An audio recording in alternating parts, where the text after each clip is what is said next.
أعوذ بالله من الشيطان الرجيم. بسم الله الرحمن الرحيم. يا أيها المزمل قم الليل إلا قليلا نصفه أو انقص منه قليلا أو زد عليه ورتل القرآن ترتيلا إنا سنلقي عليك قولا ثقيلا إن ناشئة الليل هي أشد وطئا وأقوم قيلا إن لك في النهار صبحا طويلا واذكر اسم ربك وتبتل إليه تبتيلا رب المشرق والمغرب لا إله إلا هو فاتخذه وكيلا واصبر على ما يقولون واهجرهم هجرا جميلا وذرني والمكذبين أولي النعمة ومهلهم قليلا إن لدينا أنكالا وجحيما وطعما ذا غصة وعذابا أليما يوم ترجف الأرض والجبال وكانت الجبال كثيبا مهيلا إنا أرسلنا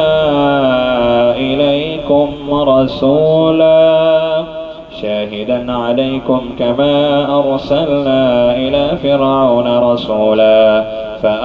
فعصى فرعون الرسول فأخذناه أخذا وبيلا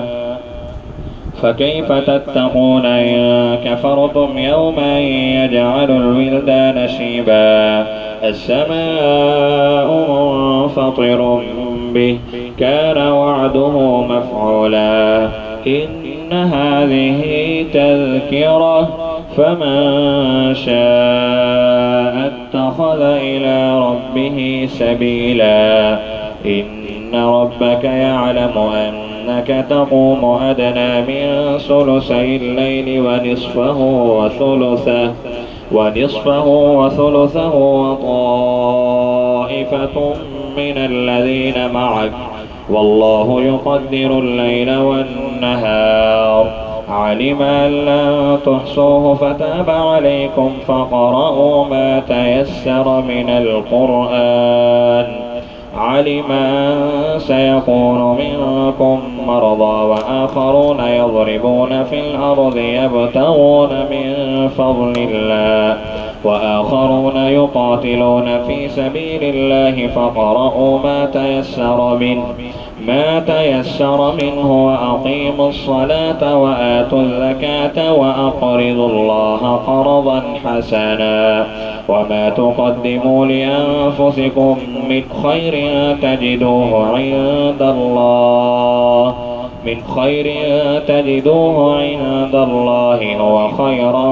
وأعظم أجرا واستغفروا الله إن الله غفور رحيم.